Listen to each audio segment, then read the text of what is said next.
तो मूवी का स्टार्ट होता है एक बहुत ही प्यारे बच्चे को दिखाते हुए जिसकी उम्र कोई 10 या 12 साल थी। उसके सर पर सींग थे और साथ उसके पर भी थे। उसका नाम होता है मेलेफिसेंट और वो एक प्यारी सी परी होती है जो कि एक जादुई जंगल में रह रही होती है। उसने आज तक बाहर की दुनिया देखी नहीं होती। उसके लिए सारा कुछ उसका यही प्यारा जंगल होता है। इवन आप ये भी सोच सकते हैं कि उसने आज तक इंसानों को नहीं देखा और फिर भी वो अपने जंगल में खुश है। उस जंगल में इंसानों के अलावा बाकी सारे क्रिएचर्स थे, अजीब अजीब जानवर भी थे। एक दिन मेलेफिसेंट जंगल में कहीं जा रही होती है तो उसे एक छोटा सा लड़का दिखाई देता है जो कि उसी की एज का था। वो उसे कहती है कि तुम कौन हो, यहाँ पर क्या कर रहे हो। वो छोटा बच्चा मेलेफिसेंट को बताता है कि मैं पास के ही किंगडम में रहता हूँ और मुझे यहाँ पर एक हीरा नजर आया था जिसे मैंने उठा लिया। तो मेलेफिसेंट उसे वो हीरा वापस लेती है और उसे कहती है कि आओ मैं तुम्हें तुम्हारे किंगडम तक छोड़ाती हूँ। तो वो लड़का कहता है कि ठीक है मैं चला तो जाता हूँ, लेकिन क्या तुम मुझसे दोस्ती करोगी, और अगर कभी मैं दोबारा इस जंगल में आया तो क्या हम खेल सकते हैं। तो मेलेफिसेंट कहती है कि जादुई जंगल है और तुम्हारा यहाँ पे आना ठीक तो नहीं है, लेकिन देखेंगे। इसी के साथ वो दोनों हैंड शेक करते हैं तो मेलेफिसेंट को कोई करंट लगता है। इनफैक्ट उसे उस लड़के की पहनी गई लोहे के रिंग से करंट लगा था। वो बताती है कि लोहा परियों को जला देता है, तो आइंदा इसे पहन कर मत आना। इसके बाद हम देखते हैं कि वो लड़का अपने किंगडम में वापस चला जाता है,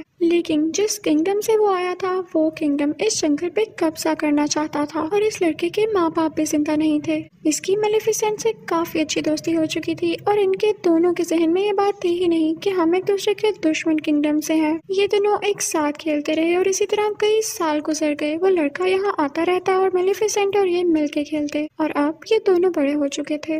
वो दोनों 16 साल के हो चुके थे और एक दूसरे को पसंद करने लगे थे। मेलेफिसेंट को अब लगता था कि इंसान परियों के दुश्मन नहीं है, वो बहुत अच्छे होते हैं। उसे ये भी नहीं पता था कि उनमें ग्रीड भी होती है, यानी लालच भी होती है। एक दिन मेलेफिसेंट सोच रही होती है कि उस लड़के को आए हुए काफी दिन हो चुके हैं और उसको उस लड़के की एक और बात भी याद आती है कि उसने कहा था कि जब मैं बड़ा हो जाऊंगा तो अपने किंगडम पर कब्जा करूंगा और जो यहाँ पे किला है उसको भी मैं हासिल कर लूंगा। यानी मेलेफिसेंट को तो अभी भी ये समझ नहीं आ रहा होता कि वो लड़का लालची था। मेलेफिसेंट एक दिन अपने जंगल में बैठी होती है तो देखती है कि दूसरे किंगडम का राजा अपनी काफी ज्यादा आर्मी और घोड़ों के साथ उसके जंगल पर कब्जा करने आया है। मेलेफिसेंट अपने जंगल की परी होती है और वो अपने जंगल को प्रोटेक्ट करना अच्छे से जानती थी। वो उठ खड़ी होती है और अब काफी ज्यादा पावरफुल होती है। वो उस राजा से कहती है कि तुम मेरे जंगल में नहीं आ सकते। तो राजा कहता है मैंने तुमसे तो नहीं पूछा, और इसी के साथ वो अपने लोगों को ऑर्डर देता है कि मुझे इसकी डेड बॉडी चाहिए। अब राजा की आर्मी जंगल की तरफ जाने लगती है, लेकिन जंगल में से भी अजीबोगरीब क्रिएचर्स घोड़े पर बैठे हुए इन पर अटैक करते हैं और अब राजा और उसकी आर्मी पूरी तरह से जख्मी हो चुकी थी। सारे के सारे इंसान वहाँ से डर के भाग जाते हैं कि ये जंगल तो जादुई है और हमारे बस की बात नहीं है इनसे लड़ना। अब राजा अपने किंगडम में वापस चला जाता है। वो काफी बूढ़ा हो चुका था और काफी कमजोर भी। तो वो सब लोगों को इकट्ठा करता है और उनसे कहता है कि तुम सब जानते हो ना कि उस जंगल में कितना ज्यादा खजाना है और मैं शुरू से तुम लोगों से यही कहता आ रहा हूँ कि हम उस पर कब्जा करेंगे, लेकिन अब जैसी मेरी हालत है मुझे नहीं लगता कि मैं वहाँ जाकर लड़ सकता हूँ। लेकिन मैं तुम लोगों से वादा करता हूँ कि जिसने उस मेलेफिसेंट को मार दिया मैं उसकी शादी अपनी बेटी से कर दूंगा। तभी उनमें से एक लड़का बाहर आता है और कहता है कि मैं जाऊंगा वहाँ पर। आप ये सुन के हैरान रह जाएंगे कि ये लड़का कौन था। ये था स्टीफन, यानी वही छोटा बच्चा जो कि मेलेफिसेंट के साथ खेला करता था। अब हम देखते हैं कि स्टीफन जंगल में जाता है मेलेफिसेंट से मिलने के लिए कई साल बाद। मेलेफिसेंट उसे पूछती है कि इतना अरसा तुम कहाँ रहे, तुम्हें जरा ख्याल नहीं आया हमारी दोस्ती का। तो वो कहता है कि मुझे माफ कर दो, मैं कुछ मसरूफ हो गया था, लेकिन मैं तुम्हें आज तक नहीं भूला और अभी भी मैं तुम्हें यही बताने आया हूँ कि हमारा राजा तुम्हें मारना चाहता है। तुम बस अपना ख्याल रखना, मैं तुम्हारी यहाँ पे हिफाजत प्रोटेक्शन करने आया हूँ। और इसके बाद वो दोनों बातें करने लगते हैं। मेलेफिसेंट उससे कहती है कि मैंने तुम्हें माफ किया, क्योंकि उसको नहीं पता होता कि इंसान किस कदर बुरे हो सकते हैं। वो उस पर यकीन जो कर लेती है। लेकिन स्टीफन बहुत लालची इंसान था। वो उसे कोई नशे की दवाई पिला देता है पानी में, जिससे वो बेहोश हो जाती है। उसके बाद स्टीफन चाकू उठाता है और उसे मारने लगता है, लेकिन नाकाम रहता है। और फिर अगली सुबह जब हम देखते हैं कि मेलेफिसेंट की आंख खुलती है तो उसके पर नहीं होते, वहाँ पर उसके जख्म हुए होते हैं, जिसे देख के मेलेफिसेंट को अपनी आंखों पर यकीन नहीं आता और वो चिल्लाने लगती है, रोने लगती है, क्योंकि उसके खूबसूरत पैर अब उसके साथ नहीं रहे थे। वो अब परों वाली परी नहीं रही थी। दूसरी तरफ हम देखते हैं कि स्टीफन मेलेफिसेंट के पैर लेके राजा के पास आता है और कहता है कि ये ले, मैंने आपसे किया हुआ वो वादा पूरा कर दिया। राजा उससे बहुत खुश होता है और उससे पढ़ लेके उसे इस किंगडम का राजा बना देता है। और यहाँ पे स्टीफन का भी ख्वाब पूरा हो चुका था, उस लालची इंसान का ख्वाब। दूसरी तरफ जंगल में हमें मेलेफिसेंट दिखाई जाती है, जो कि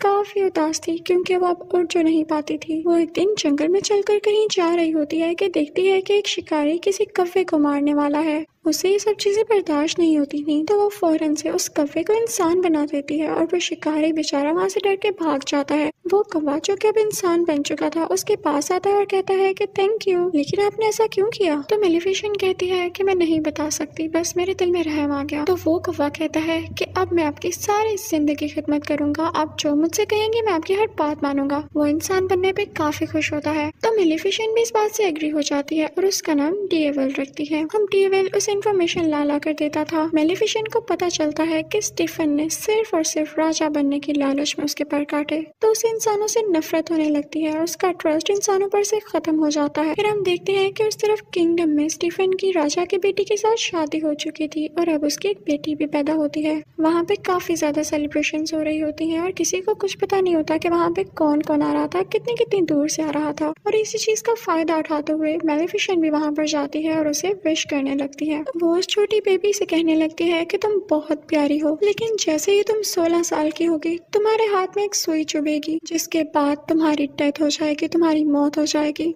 तो स्टीफन उसके आगे किरकिराने लगता है और कहता है कि ऐसा नहीं करो, तुम मेरा बदला मेरी बेटी से क्यों ले रही हो? तो मेलेफिसेंट कहती है कि मैं भी एक लड़की थी और याद है तुमने मेरे साथ क्या किया था। मेलेफिसेंट के दिल में अभी भी कुछ रहम बाकी होता है, तो वो स्टीफन से कहती है कि एक सोल्यूशन है, अगर तुम्हारी बेटी को उसकी 16th बर्थडे पे उसका सच्चा प्यार मिल गया तो उसकी जान बच सकती है। स्टीफन इस बात से काफी परेशान हो जाता है और 3 छोटी छोटी परियों को बुलाता है और कहता है कि मेरी बेटी को यहाँ से दूर ले जाओ और जब तक ये 16 साल की नहीं हो जाती इसे यहाँ मत लेकर आना, वरना इसका कर्ज सच्चा हो जाएगा। और उसके बाद वो निकलता है जंगल पर अटैक करने के लिए, लेकिन ऐसा नहीं कर पाता क्योंकि जंगल की बाउंड्रीज को मेलेफिसेंट ने कवर कर रखा था अपनी पावर से और अब कोई भी इंसान उस जंगल में नहीं आ सकता। फिर हम देखते हैं कि वो प्रिंसेस जो स्टीफन की बेटी होती है उसका नाम अरोरा होता है और वो 3 परियों से लेके काफी दूर चली गई होती है, लेकिन मेलेफिसेंट को अभी भी उसका मुकाम पता था कि वो किस जगह पर रह रही है। वो उसे डराने की कोशिश करती है, लेकिन वो छोटी बच्ची यानी प्रिंसेस अरोरा हंसने लगती है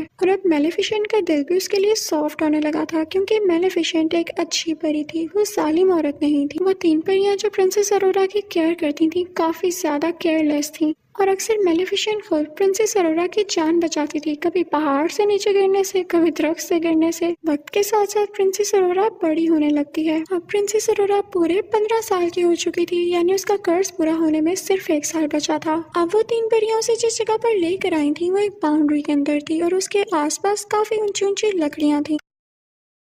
प्रिंसेस अरोरा ने भी इसके बाहर की दुनिया नहीं देखी थी, जैसे मेलेफिसेंट ने नहीं देखी थी, तो उसको सस्पेंस होता था कि आखिर इसके बाहर है क्या। तो एक दिन वो वहाँ पर जाती है और वहाँ पर देखने लगती है कि तभी उसे फील होता है कि जैसे यहाँ पर कोई है। वो आवाज देने लगती है, कोई है तो सामने आओ, मुझे बहुत से क्वेश्चंस पूछने हैं। अब मेलेफिसेंट होती है वहाँ पर, उसे रहा नहीं जाता और वो प्रिंसेस अरोरा के सामने आ जाती है। प्रिंसेस अरोरा उसे देख के चिल्लाती है और कहती है, आप तो वही है जो बचपन से मेरा ख्याल रखती है, लेकिन कभी मेरे सामने क्यों नहीं आई? आप तो मेरी गॉड मदर है, मैं आपको पहचानती हूँ और जो आपके साथ कौवा है ना, मुझे वो भी बहुत अच्छा लगता है। मेलेफिसेंट को इस जवाब की बिल्कुल उम्मीद नहीं होती, तो वो भी अंदर अंदर से खुश हो जाती है क्योंकि मैंने आपको बताया ना वो बहुत अच्छी परी थी। वो अरोरा से प्यार करने लगती है और अब वो नहीं चाहती थी कि जो कर्ज मैंने इसे दिया वैसे कभी भी लगे। उन दोनों में काफी दोस्ती हो गई थी और बिल्कुल वो एक माँ बेटी की तरह एक साथ रहती थी, खेलती थी, बातें करती थी। एक दिन जब प्रिंसेस अरोरा सो रही होती है तो मेलेफिसेंट अपनी सारी पावर्स यूज करके वो कर्ज वापस लेने की कोशिश करती है,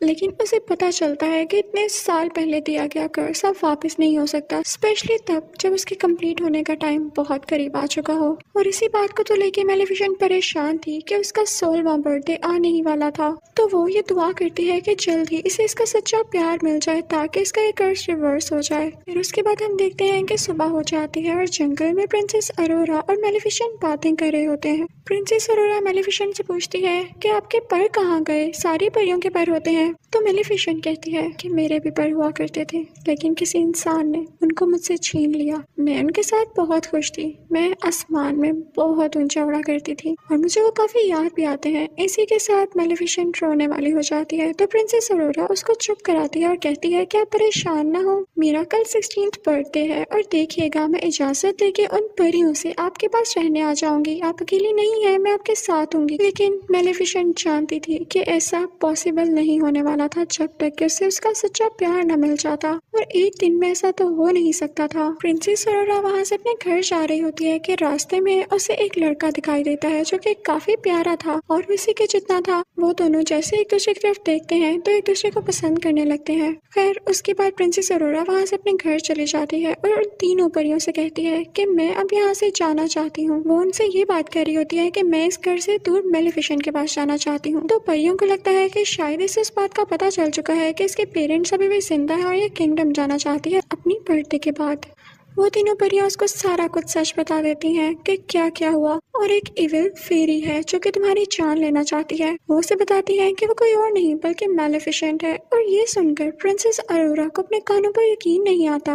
वो काफी उदास होकर मेलेफिसेंट के पास जाती है और उनसे पूछती है कि क्या जो मैंने सुना वो सारा कुछ सच है। तो मेलेफिसेंट उसे प्यार से कहती है कि हाँ ये सच है, मैंने तुम्हें कर्ज दिया था लेकिन अब मेरा दिल बदल चुका है। मैंने सिर्फ तुम्हारे फादर की वजह से ऐसा किया। मैं भी अब नहीं चाहती कि तुम मर जाओ, मैं तुमसे बहुत प्यार करती हूँ। लेकिन प्रिंसेस अरोरा काफी हर्ट होती है और वहाँ से चली जाती है। वो सीधा उस किंगडम की तरफ भागती है और जाके अपने फादर यानी स्टीफन राजा के गले लग जाती है और कहती है कि डैड मैंने आप लोगों को बहुत मिस किया, मुझे लगता था कि शायद मैं अकेली हूँ। उसके डैड को बहुत गुस्सा आता है उन तीन परियों पर। वो कहते हैं कि जब मैंने कहा था कि अरोरा को उसकी 16th बर्थडे के बाद लेकर आना है तो तुम लोग सब कुछ जानते हुए भी इसे एक दिन पहले क्यों ले आए जब कर्ज होने ही वाला है पूरा। वो अपने लोगों को ऑर्डर देते हैं कि इसे वापस छोड़ाओ या इसे एक कमरे में बंद कर दो जहाँ इसके आसपास कुछ भी ना पड़ा हो और ना कोई उस कमरे में जाए।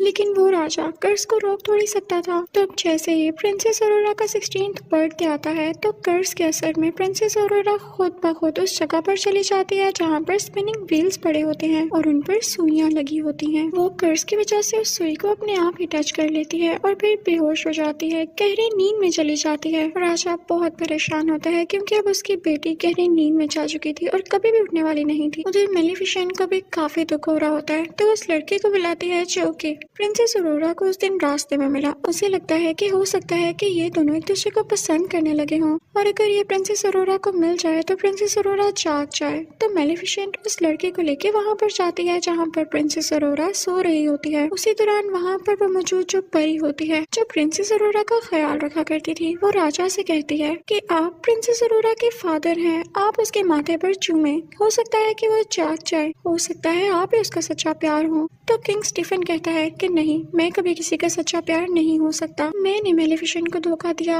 और उसी लिए ये सब कुछ हो रहा है। अब जब मेलेफिसेंट उस लड़के को यहाँ पर आती है और वो प्रिंसेस अरोरा के पास जाता है तो प्रिंसेस अरोरा नहीं जागती। मेलेफिसेंट को पता चल जाता है कि ये इसका ट्रू लव नहीं है। मेलेफिसेंट देख के रोने लगती है और उससे कहती है कि मैं तुम्हें बहुत याद करूंगी, मुझे तुम्हारी स्माइल याद आएगी, मैं तुम्हें कभी नहीं भुला पाऊंगी। और ये कह के मेलेफिसेंट रोते हुए उसके माथे पर किस करती है और वहाँ से जाने लगती है। लेकिन तभी उसे पीछे से आवाज आती है, रुकिए गॉड मदर। और ये आवाज प्रिंसेस अरोरा की होती है। जी हाँ, प्रिंसेस अरोरा का ट्रू लव, उसका सच्चा प्यार मेलेफिसेंट ही थी क्योंकि वो उससे दिल से प्यार करती थी। प्रिंसेस अरोरा मेलेफिसेंट से कहती है कि मैं आपके साथ जंगल में रहना चाहती हूँ। तो मेलेफिसेंट उसे अपने साथ लेके जाने लगती है, लेकिन तभी पीछे से स्टीफन के लोग उन पर जाल डाल देते हैं। वो लोहे का जाल होता है जो कि परियों को चला सकता था। मेलेफिसेंट यहाँ पे बहुत बेबस हो जाती है और अपने कौवे को ड्रैगन बना देती है। वो कौवा यानी जो कि अब ड्रैगन था अपने मुंह से आग निकालने लगता है और वहाँ पर मौजूद सारे लोगों को जला देता है। मेलेफिसेंट अब आजाद भी हो जाती है, लेकिन तभी यहाँ पर आता है किंग स्टीफन अपने कुछ लोगों के साथ और इसने लोहे की शील्ड पहनी होती है ताकि मेलेफिसेंट को हमेशा के लिए मार दे। दूसरी तरफ प्रिंसेस अरोरा को मेलेफिसेंट के वही पर नजर आ जाते हैं। वो पर मूव कर रहे होते हैं जिससे उन्हें भी पता चल गया हो कि उनकी मालिक यहाँ पर है।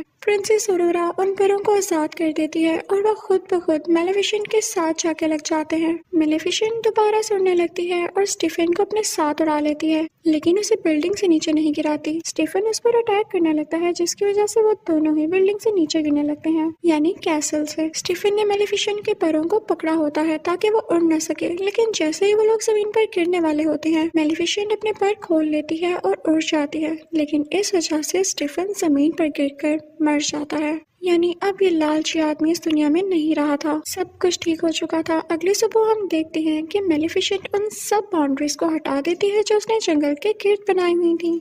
वहाँ पर दोबारा से फूल खिलने लगते हैं, ग्रीनरी वापस आ जाती है। उसके बाद वो प्रिंसेस अरोरा से कहती है कि आज के बाद तुम इस जंगल की रानी हो, और वहाँ का किंगडम और ये जंगल आपस में मिल जाते हैं और सब बहुत हंसी खुशी जिंदगी गुजारने लगते हैं। यहाँ पर मेलेफिसेंट पार्ट 1 एंड हो जाता है और आपको एक्सप्लेन करूंगी मेलेफिसेंट पार्ट 2। मूवी शुरू होती है तो हम देखते हैं कि कुछ लोग उसी जादुई जंगल में जहाँ मेलेफिसेंट रहती थी, वहाँ पर आकर कुछ जादुई क्रिएचर्स को चुरा रहे होते हैं, और इसी दौरान मेलेफिसेंट भी आ जाती है। मेलेफिसेंट उन तीनों में से 2 आदमियों को तो पकड़ लेती है, लेकिन तीसरा वहाँ से वो क्रिएचर चुराकर दूर जंगलों में भाग जाता है जहाँ पर ग्लोइंग फ्लावर्स निकले हुए थे। वो आदमी वहाँ से किंगडम की तरफ भाग जाता है। वो एक दरवाजा खोलता है तो उसमें से एक होल में से हमें किसी आदमी का हाथ दिखाई देता है। वो आदमी जिसने वो क्रिएचर चुराया, उस आदमी को वो क्रिएचर दे देता है। उसके कपड़ों पर वही ग्लोइंग फ्लावर भी लगा होता है जिसे वो आदमी ले लेता है और इन दोनों चीजों के बदले में उसे पैसे देता है। फिर हमें ये भी दिखाया जाता है कि उस किंगडम के लोग अभी तक मेलेफिसेंट को दिल से अच्छा नहीं मानते थे। वो समझते थे कि इसने हमारी प्रिंसेस को चुराया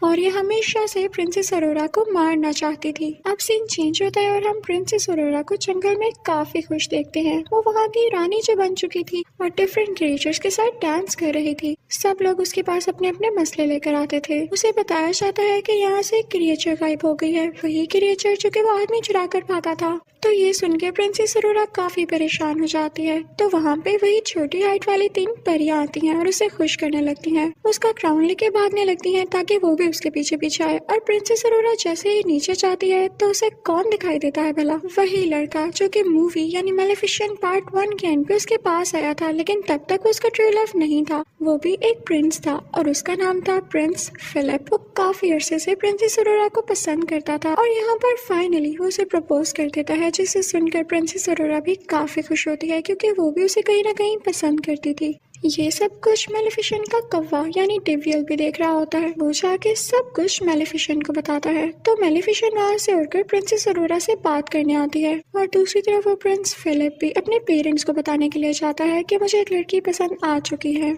फिर हम देखते हैं कि प्रिंस फिलिप अपने किंगडम पहुंच चुका है और वहां पर जाकर वो अपने फादर यानी किंग को, क्वीन को और बाकी लोगों को बताता है कि मैं उस लड़की को प्रपोज कर आया हूँ और उसने एक्सेप्ट भी कर लिया है। जिसको सुनकर उसके फादर यानी किंग काफी खुश होते हैं, लेकिन क्वीन वो तो सैड हो जाती है। लेकिन वो ये चीज अपने बेटे को शो नहीं करवाती। उसका दिल तो नहीं था, लेकिन फिर भी वो कहती है कि चलो ठीक है। प्रिंसेस अरोरा और उसकी गॉड मदर यानी मेलेफिसेंट को हम डिनर पे बुला लेते हैं। दूसरी तरफ हम मेलेफिसेंट को प्रिंसेस अरोरा से बातें करता हुआ देख रहे होते हैं। वो कहती है कि तुम्हें मुझसे एक बार पूछ लेना चाहिए था प्रिंस से मंगनी करने से पहले। मेलेफिसेंट कहती है कि सच्चे प्यार जैसी कोई चीज नहीं होती, लड़के हमेशा धोखा देते हैं। तभी तो तुम्हारा ट्रू लव मैं बनी। मैं तुमसे दिल से प्यार करती हूँ, इसलिए तुम्हारा भला कह रही हूँ। तो प्रिंसेस अरोरा कहती है कि प्लीज आप ऐसा ना सोचें, अगर किसी ने आपको धोखा दिया तो हो सकता है कि बाकी दुनिया के लोग वैसे ना हो। तो मेलेफिसेंट कहती है कि ठीक है, मैं तुमसे प्यार करती हूँ इसलिए तुम्हारी बात मान रही हूँ। अब हम देखते हैं कि वो दिन आ चुका है जब इन दोनों फैमिलीज में एक साथ डिनर है। तो क्वीन जो कि प्रिंस फिलिप की मदर थी, वो अपनी एक सीक्रेट क्लोजेट में जाती है। वो जब वहाँ पर जा रही होती है तो हमें ये दिखाया जाता है कि वो एक आयरन फैक्ट्री है।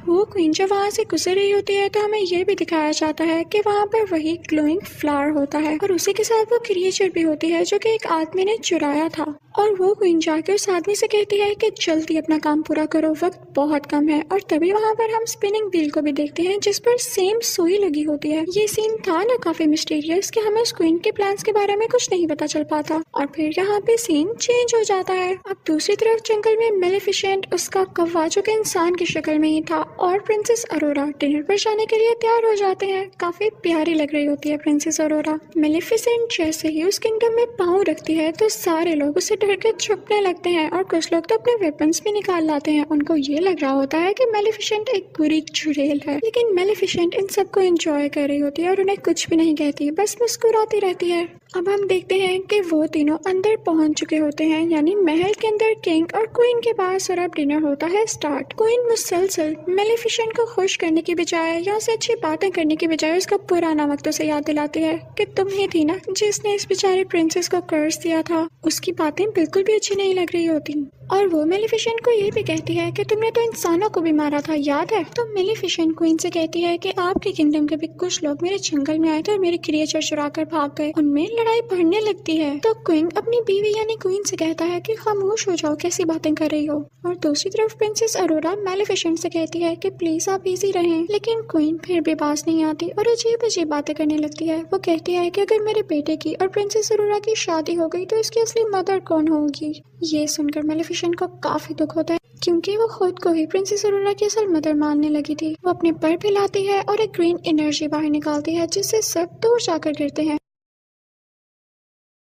क्वीन भी पिला बचाकर डर जाती है और किंग के पीछे जाकर छुप जाती है, जिससे किंग बेचारा नीचे गिर जाते हैं। क्वीन ऊंची ऊंची बोलने लगती है कि मेलिफिसेंट ने किंग पर कर्ज कर दिया है और अरोरा उनकी बात पर यकीन कर लेती है और मेलिफिसेंट से कहती है कि प्लीज आप अपना कर्ज खत्म करते हैं, बार बार क्यों सब पे कर्ज करती हैं। तो मेलिफिसेंट कहती है प्रिंसेस अरोरा तुम भी ये कह रही हो, मैंने कोई कर्ज नहीं किया। लेकिन प्रिंसेस अरोरा मेलिफिसेंट की बात पर यकीन ही नहीं करती, क्योंकि क्वीन ने काफी अच्छे तरीके से उसको टैकल कर लिया होता है। तभी वहाँ पर सोल्जर्स आने लगते हैं जो कि मेलिफिसेंट पर अटैक करने वाले होते हैं। मेलिफिसेंट आखिरी बार प्रिंसेस अरोरा से कहती है कि क्या तुम मेरे साथ नहीं आओगी। तो प्रिंसेस अरोरा कोई जवाब नहीं देती और क्वीन और किंग के पास बैठी रहती है। तो मेलिफिसेंट दुखी होकर वहाँ से उड़कर चली जाती है। उसके साथ उसका कफा भी खिड़की तोड़ के बाहर चले जाते हैं। लेकिन वहाँ पे एक और लड़की होती है जो क्वीन और किंग की साथी होती है। वो आयरन बुलेट से मेलिफिसेंट पर अटैक कर देती है, जिससे वो बेचारी ओशन में गिर जाती है। अब हम देखते हैं कि कैसल में किंग बेचारे बेहोश पड़े होते हैं, तो उनको उनके बेडरूम में ले जाया जाता है। सब काफी परेशान होते हैं और उनका बेटा यानी प्रिंस फिलिप अपनी मदर क्वीन से कहता है कि आप डैड के माथे पर चूमे, आप उनसे सच्चा प्यार करती हैं ना, आप उनकी वाइफ हैं, हो सकता है कि वो दोबारा से ठीक हो जाएं। लेकिन क्वीन अंदर ही अंदर अजीब मुंह बनाती है, क्योंकि ना तो वो किंग से सच्चा प्यार करती थी और ना ही वैसी स्टोरीज पर बिलीव करती थी। वो एक लालची औरत थी। वो फिर भी अपने बेटे के कहने पर ऐसा करती है, लेकिन किंग की आंख नहीं खुलती। जब अरोरा ये देखती है तो कहती है कि मैं जाके मेलिफिसेंट से बात करूंगी कि वो अपना कर्ज खत्म कर दे। जैसे ही वो जंगल पहुंचती है तो सारे लोग कहने लगते हैं कि हमने अभी तक मेलिफिसेंट को नहीं देखा, वो यहाँ आई ही नहीं। दूसरी तरफ किंग और क्वीन की वही साथी ओशन पर नजर रखे होती है कि मेलिफिसेंट कब यहाँ से निकलती है, लेकिन वो देखती है कि कोई क्रिएचर आकर मेलिफिसेंट को अपने साथ ले गया है। वो फौरन से सब कुछ जाकर क्वीन को बताती है, तो क्वीन कहती है कि फौरन से उसे रोको। और दूसरी तरफ जंगल से अरोरा वापस उसी किंगडम में आ जाती है, लेकिन उस जंगल का एक मैजिकल क्रिएचर भी उसके होर्स में छुपकर उसे किंगडम आ गया था। वो क्रिएचर वहीं पर पहुंच जाती है जहाँ पर पहले क्रिएचर भी कैद थी और उसे भी वो आदमी कैद कर लेता है। प्रिंसेस अरोरा क्वीन से कहती है कि मुझे मेलिफिसेंट कहीं भी नहीं दिखी, क्या उन्हें कुछ हो तो नहीं गया। तो क्वीन कहती है कि परेशान नहीं हो, वो काफी स्ट्रॉन्ग है, वो वैसे ही कहीं पर होगी, और उसे अपनी बातों में फंसाने की कोशिश करती है। दूसरी तरफ क्वीन की वही साथी ओशन पर अभी भी नजर रखे होती है कि जैसे ही उसे मेलिफिसेंट नजर आए वो उसको मरवा दे। और फिर उसके बाद ऐलान किया जाता है कि अगले 3 दिन के अंदर अंदर प्रिंस फिलिप और प्रिंसेस अरोरा की शादी है और हम चाहते हैं कि हम सब लड़ाइयाँ छोड़ दें, हम सुलह करना चाहते हैं और जंगल में जितने भी क्रिएचर्स हैं वो सब के सब इस शादी में इन्वाइटेड हैं। दरअसल ये उनका प्लान था, क्योंकि वो ये चाहते थे कि मेलिफिसेंट को मार के जंगल के सब क्रिएचर्स को कैद कर लिया जाए, ताकि वहाँ को सिक्योर करने के लिए कोई भी ना हो और फिर उस जंगल पर कब्जा कर लिया जाए। दूसरी तरफ हम देखते हैं कि मेलिफिसेंट की आंख खुल जाती है, वो काफी जख्मी होती है और उसे कुछ क्रिएचर्स की आवाज आ रही होती है जो कि कह रहे होते हैं कि हम इंसानों पर अटैक करेंगे। उनके भी बड़े बड़े पर होते हैं और सर पर सींग होते हैं। वो जंगल में अपनी पनाह लेने आए थे, क्योंकि उन्हें ये लग रहा था कि जंगल उनके लिए सेफ पॉइंट हो सकता है इंसानों पर अटैक करने से पहले। मेलिफिसेंट भी वहाँ पर पहुंच चुकी होती है और उनमें से एक क्रिएचर मेलिफिसेंट की तरफ आता है और उससे कहता है कि हम में भी अपनी पावर ट्रांसफर करो,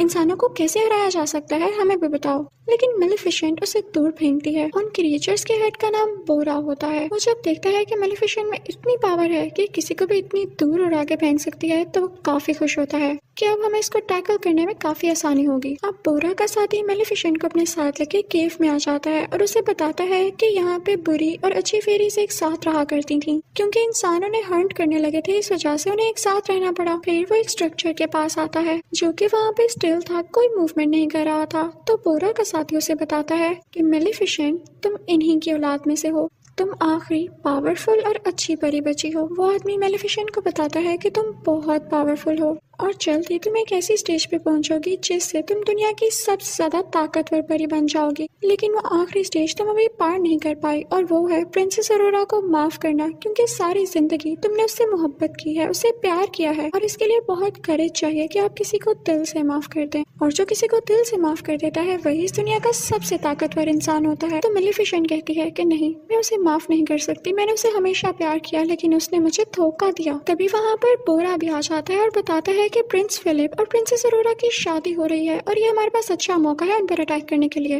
लेकिन मेलिफिसेंट यहाँ चुप रहती है। दूसरी तरफ हम ये भी देखते हैं कि प्रिंसेस अरोरा को क्वीन अपनी ढकी छुपी बातों से काफी टॉर्चर करने लगती है और प्रिंसेस अरोरा को ये फील भी होने लगता है। तो वो प्रिंस फिलिप के पास जाती है और उससे कहती है कि मैं सिर्फ आपके लिए बर्दाश्त कर रही हूँ, वरना मुझे क्वीन अच्छी नहीं लगने लगी। दूसरी तरफ हम ये देखते हैं कि क्वीन का वही आदमी जो कि उस फैक्ट्री में काम कर रहा होता है उस ग्लोइंग फ्लावर के ऊपर, वो उससे कुछ डस्ट तैयार कर लेता है जिसे बताता है कि इससे परियां मर सकती हैं और ये मैंने मेलिफिसेंट को मारने के लिए तैयार किया है। उसे देख के क्वीन काफी खुश होती है। उसके पास एक छोटी सी फेरी भी होती है और जैसे ही वो पाउडर उस पर डालता है तो वो फेरी मर जाती है। क्वीन बहुत खुश हो जाती है, लेकिन वो आदमी उसे कहता है कि ये पाउडर तभी और ज्यादा बन सकता है जब आप मुझे वो ग्लोइंग फ्लावर्स और ज्यादा ला के दें। तो क्वीन अपने लोगों को ऑर्डर्स देती है कि जल्दी जाओ वो फ्लावर्स फौरन से इकट्ठे करके लाओ। और जैसे ही उसके आदमी उधर पहुंचते हैं वो फ्लावर्स लेने के लिए, तो मेलिफिसेंट को खबर हो जाती है और वो भी वहाँ पे पहुंच जाती है। लेकिन तब तक बहुत देर हो चुकी थी। उसके सोल्जर सारे फ्लावर्स उतार चुके थे और मेलिफिसेंट यहाँ पे कुछ भी नहीं कर पाती। बस वो बहुत उदास थी क्योंकि उसके साथ हमेशा बुरा ही हुआ था। वो सोल्जर्स मेलिफिसेंट पर आयरन बुलेट से अटैक करने लगते हैं, लेकिन तभी उसके सामने बोरा का साथी आकर उसे बचा लेता है। मेलिफिसेंट भी एक शील्ड बना लेती है जिससे वो लोग प्रोटेक्टेड हो जाते हैं और बोरा बाकी सोल्जर्स पर अटैक करने लगता है। लेकिन जैसे ही मेलिफिसेंट बोरा के साथी को केव तक लाती है तो तब तक वो बेचारा मर चुका होता है। अगली सुबह हम देखते हैं कि प्रिंस फिलिप और प्रिंसेस अरोरा की शादी के इवेंट शुरू हो चुके होते हैं और जंगल की सारी क्रिएचर्स उस किंगडम की तरफ जा रही होती हैं। लेकिन जैसे ही मेलिफिसेंट का कौवा, जो कि इंसानी शक्ल में ही होता है, वो अंदर जाने लगता है तो उसे रोक लिया जाता है। फिर हम देखते हैं कि प्रिंसेस अरोरा काफी प्यारी लग रही होती है और प्रिंस फिलिप उसे एक फ्लावर देता है जो कि कोई और फ्लावर नहीं, उसी के जंगल का ग्लोइंग फ्लावर था। उसे देख के काफी हैरानी होती है कि क्वीन ने क्यों भिजवाया है मेरे लिए। वो क्वीन को ढूंढने के लिए जाती है और तभी उसे वो सीक्रेट डोर भी मिल जाता है। उसके हाथ में अभी भी वो फ्लावर था और वो जाते जाते उसे स्पिनिंग व्हील के पास पहुंच जाती है। उसे वो सारे विजन्स आने लगते हैं कि कर्स क्या था और मुझे यहाँ पर कैसे ले जाया जा रहा है।